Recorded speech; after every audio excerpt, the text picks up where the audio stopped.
Seja bem-vindo a mais um Conexão Cultura, o programa que conecta você com a cultura em São José dos Campos. E para o programa de hoje, eu fui na casa do fotógrafo e geógrafo Mário Sapucaí para conversar sobre o livro dele, que é 1822, um botânico europeu em viagem pelo Vale do Paraíba. Nesse livro, Sapucaí seguiu os passos do botânico francês Auguste de Saint-Hilaire para contar como eram as paisagens daqui da região às vésperas da proclamação da independência do nosso país. Você vai se surpreender ao saber como era São José naquela época. Nada parecida com essa cidade, que hoje é conhecida como capital da tecnologia do interior de São Paulo e sede da região metropolitana do Vale do Paraíba e litoral. Conversamos também sobre a cultura vale-paraibana, foi muito legal. E outra coisa surpreendente é ver como o autor relacionou seus conhecimentos de geógrafo para proporcionar essa pesquisa para nós. Sobre isso a Carol vai explicar lá no quadro Conectando. Vamos lá? Bom, agora eu vou conversar com o fotógrafo, geógrafo, mestre, PhD em geografia, Mário Lúcio Sapucaí. Mário Lúcio nos recebendo aqui na casa dele, né? E ele vai contar sobre um livro dele, 1822, um botânico europeu em viagem pelo Vale do Paraíba. Esse livro ele fala de como era o Vale do Paraíba, a gente vai falar de São José também, né? Principalmente, na época da independência. Tô com um livro aqui. Deixa eu dar uma olhadinha. Como que foi, Mário, como que foi a ideia de lançamento do livro? Esse livro nasceu de interrogações que eu tinha a respeito da paisagem pretérita do Vale do Paraíba, principalmente sobre a área de várzea. E sob a orientação do professor José Luiz Pazin, professor de História, eu iniciei as leituras dos viajantes que passaram pelo Vale do Paraíba. Dentre todos esses, me interessou muito os relatos do botânico francês Auguste de Saint-Hilaire. O que eu achei de interessante nos relatos dele é que, além da descrição física da paisagem, ele compunha uma paisagem humana, social, bastante interessante. E depois de algumas pesquisas, alguns artigos que eu escrevi a respeito... Uma pesquisa bem intensa, né? Foi bem interessante. Algumas pesquisas, não. Eu resolvi recontar essa passagem do Saint-Hilaire, aproveitando que ele também passou por aqui 6 meses antes de Dom Pedro fazer o seu itinerário da independência, que ia culminar em 7 de setembro de 1822, à beira do Riacho Ipiranga. Ele passa por aqui e há 6 meses antes ele já tem notícias de que o Brasil estava em plena campanha de independência.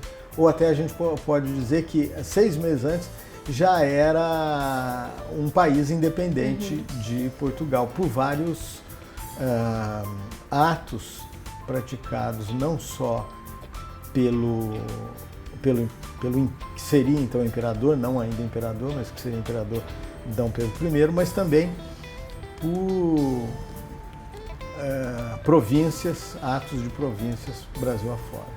E como que era? Conta um pouco pra gente, é claro que leio um livro, né? Mas como que era São José dos Campos naquela época? São José dos Campos era a mais modesta das cidades do Vale do Paraíba. Bem diferente, né? Era uma cidade muito, muito pequena. Ela já era uma vila, mas foi uma vila precoce. Quando foi decretada São José como vila, ela tinha 98 casas, 160 homens, 205 mulheres, 205 mulheres. É claro que nesse censo, nessa contagem, não se contava aí os índios ou os negros. Mas mesmo assim era uma cidade muito acanhada. Tem que pensar também que essa contagem não era só a que estava no núcleo urbano de São José, que era um núcleo muito pequeno, mas disperso por todo o município de São José, né? Pelas fazendas a área rural era a que concentrava o maior número de pessoas. Ou seja, a cidade mesmo era... Não tinha. E era um mundo muito diferente. A cidade, em geral, era um ambiente deserto durante os dias de semana. Só os domingos ela apresentava alguma vida. O que tinha nos domingos? Aos domingos tinha a missa. As pessoas iam à missa e faziam algum comércio. Era quando se buscava produtos que não se produziam nas fazendas. Algum utensílio de metal, tecidos, alguma coisa assim. Procuravam serviços, né? Mas você falou tecidos, fazer roupa, comprar alimento também. Você fez um estudo muito grande também para ver como que era a região em relação a plantio, não foi isso? Isso foi o primeiro resultado acadêmico dessa minha pesquisa. Eu fiz um artigo que era uma simulação de uma imagem de satélite para 1822. A gente usou uma imagem de satélite da época em que eu fiz isso, 1998, aliás, 1996, e transformamos em ambiente digital essa imagem para aquilo que ela seria em 1822. Ou seja, alterando aquilo que em sensoramento remoto a gente chama de assinatura, que é a maneira como a imagem se mostra diante de um determinado, por exemplo, diante de uma plantação de café ou diante de uma floresta. E com alguma criatividade eu consegui distribuir áreas de cultivo de café para cada uma das cidades do Vale do Paraíba e completei com áreas selvagens, áreas de mata, aqueles ambientes que provavelmente ainda não tinham sido ocupados. Então, como eu sabia a produção no ano de 1822 e a produtividade, ou seja, a relação entre a produção e a área de produção, eu pude quantificar qual seria a área plantada de café e de outras culturas. E com alguma criatividade, como eu disse, eu distribuí isso pelas cidades. Esse artigo foi apresentado no Congresso de Cartografia, na Bahia, em 1996. E depois desse trabalho veio a cartografia do itinerário de Saint-Hilaire, por onde ele passou pelo Vale do Paraíba, um trabalho que eu fiz na escala de 1 para 50 mil, e depois dessa cartografia eu refiz o caminho fotografando, que resultou num conjunto de imagens bem interessantes, em que eu busquei fotografar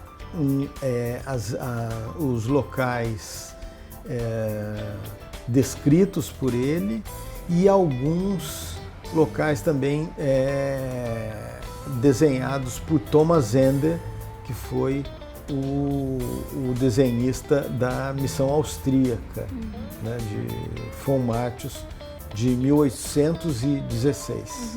O Saint-Hilaire, ele era um botânico, né? Então, foi assim, os registros dele eram muito focados só na parte ambiental. Você falou que tinha bastante, ele falava bastante da parte social também, né? E falando agora não só de São José, mas do Vale do Paraíba todo, como que ele descrevia, como que eram essas paisagens quando o Dom Pedro passou por aqui fazendo o itinerário? O Vale do Paraíba tinha o principal núcleo urbano do Vale do Paraíba era Taubaté, que era uma cidade um pouco mais desenvolvida. Ele fala de 5 avenidas e que cruzadas. 5 avenidas. 5 ruas que cruzadas por várias outras que ele não especifica. Mas era um núcleo urbano bem maior do que São José e ela tinha uma importância muito maior. Já nessa época, bandeirantes de Taubaté já tinham partido para o interior do Brasil e já tinham, por exemplo, descoberto as minas em Minas Gerais, em Ouro Preto. Ela tinha uma significância bastante grande no cenário nacional. E tinha Guaratinguetá, que era outra cidade com alguma expressão, e Pindamonhangaba.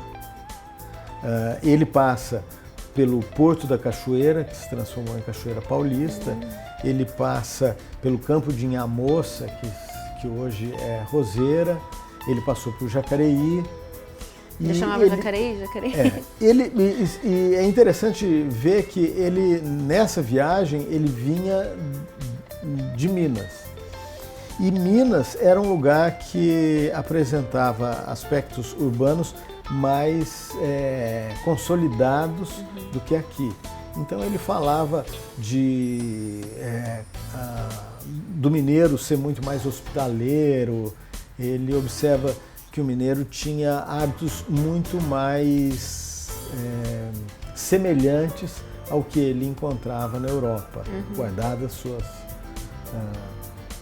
Mas ele observa que aqui no Vale do Paraíba havia uma miscigenação muito maior com os grupos indígenas, e ele aponta isso como um fato de que tornava o Vale Paraibano um pouco menos urbano e muito mais selvagem, né?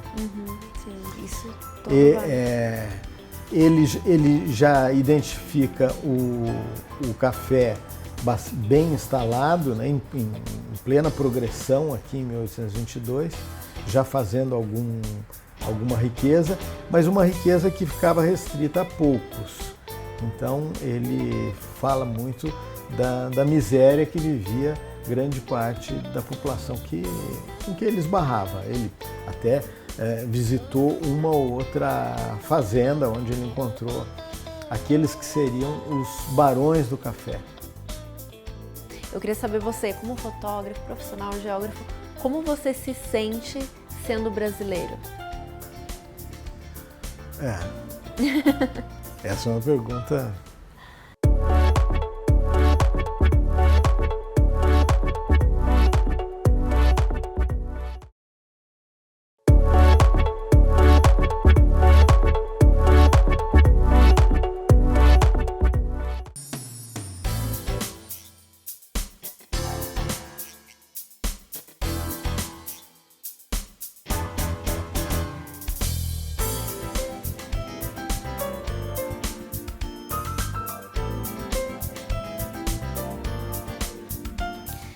Mário, como que você teve curiosidade e chegou a escolher esse tema para a sua pesquisa, para fazer esse estudo tão amplo? Assim, o seu interesse, como que... Eu acho que o meu interesse é um interesse inato, às vezes, das pessoas de gostar de história. Eu me interesso muito pela geografia, mas a gente não estuda geografia separada da história. Sempre que você estudar o espaço, você estuda o espaço ao longo do tempo, né? As mudanças, né? A geografia na verdade, é a história do espaço. E dizem também que a história é a geografia do tempo, né? Mas assim, esse estudo no Vale do Paraíba...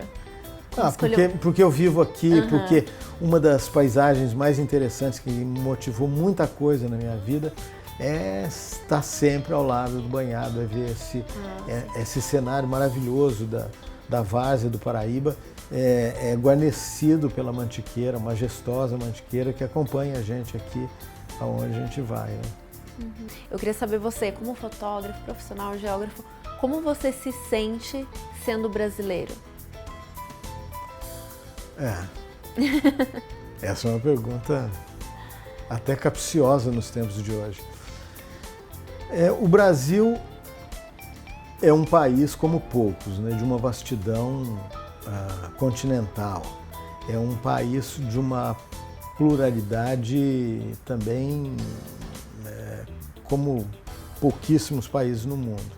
A gente tem aqui uma diversidade cultural, uma diversidade étnica que não se encontra em qualquer lugar.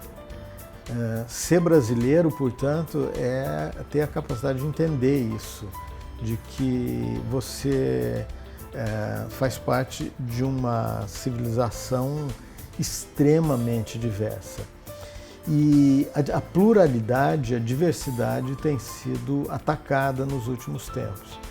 Então é um tempo, ser brasileiro é para mim um orgulho, mas é também um momento, esse momento que a gente atravessa é um momento de luta, né? É um momento de afirmação, é um momento rico sob determinadas formas.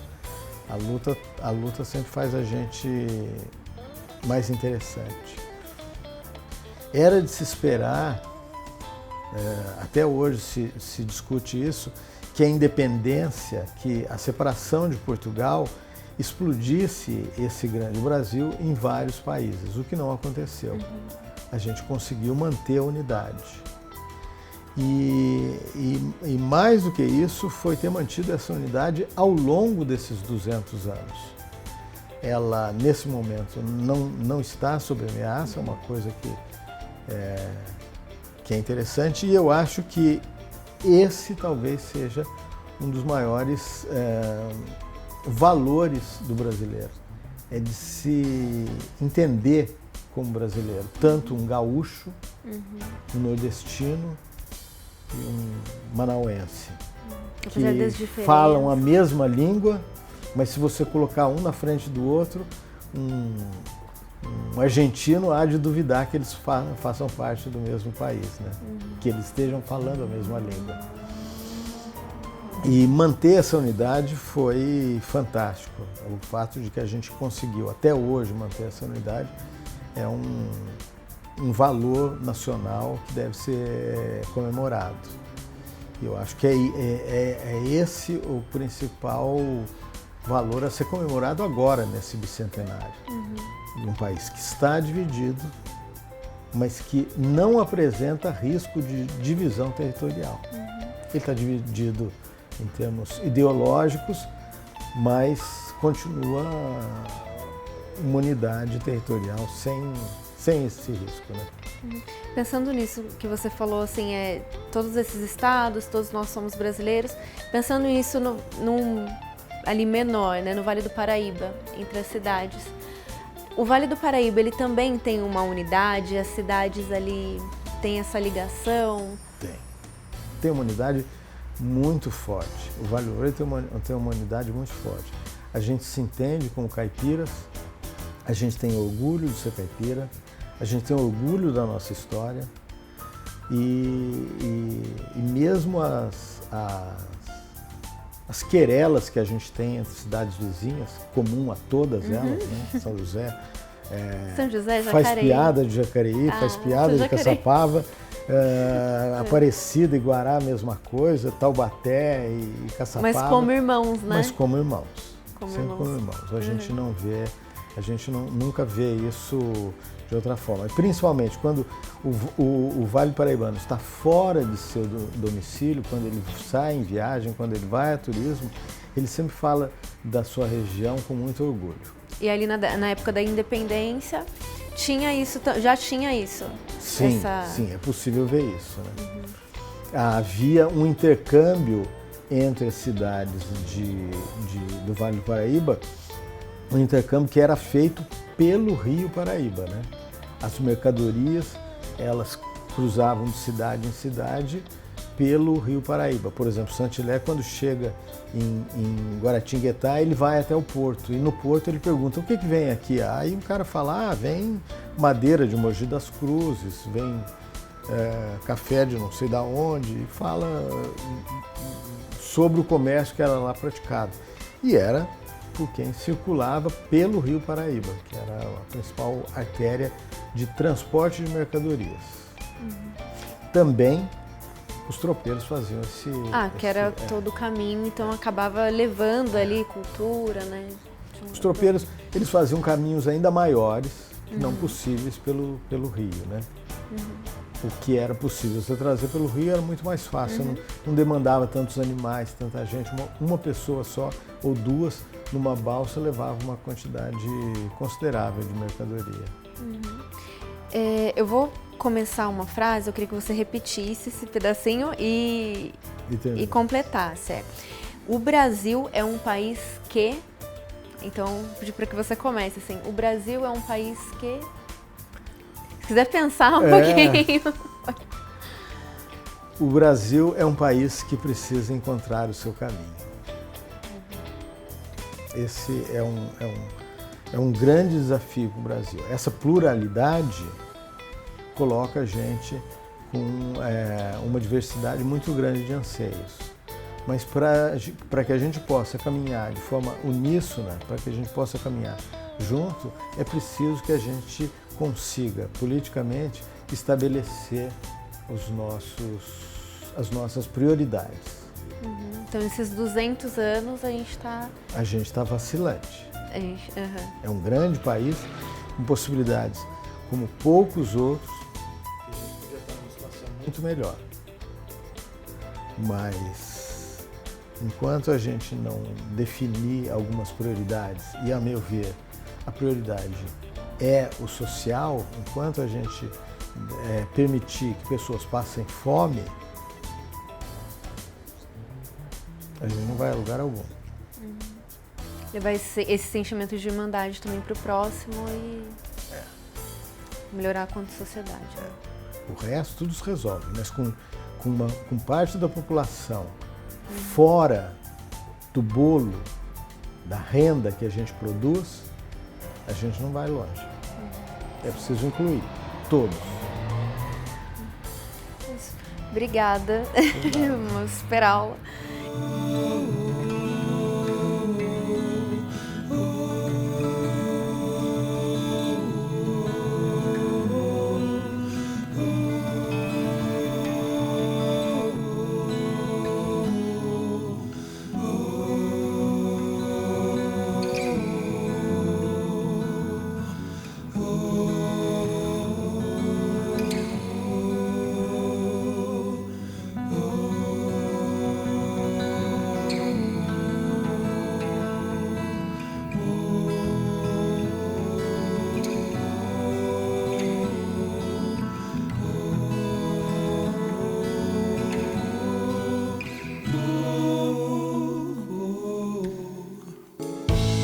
E aí, você já conhecia sobre esse assunto?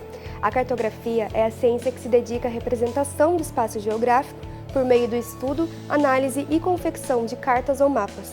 Os primeiros mapas foram encontrados na Grécia Antiga, quando os cartógrafos não tinham ferramentas que auxiliassem para que seus mapas tivessem a precisão que eles têm hoje em dia. Os mapas eram imperfeitos, mas eram de grande importância para os viajantes e comerciantes que usavam eles nas suas viagens. Com a cartografia é possível estudar e monitorar fenômenos naturais, alterações no meio ambiente e na atmosfera, fazer a previsão do tempo, planejamentos ambientais e rotas de aviação, observar vulcões, erosões no solo, inundações e saber os níveis de desmatamento. Desta maneira, podemos ver que os estudos cartográficos são de considerável importância para a população. Já os estudos geológicos estudam a Terra como um todo, sua origem, composição, estrutura e história, bem como os processos que deram origem ao seu estado atual e os que governam as transformações que ocorrem no presente e podem ocorrer no futuro. O Conexão Cultura fica por aqui. Se você quiser assistir novamente esse programa ou qualquer outro, visite o canal da TV Câmara no YouTube. Para saber sobre as próximas pautas, acompanhar os bastidores e ficar por dentro da vida cultural de São José dos Campos, segue também a gente no Instagram, @Conexão Cultura na TV. Até semana que vem no próximo programa.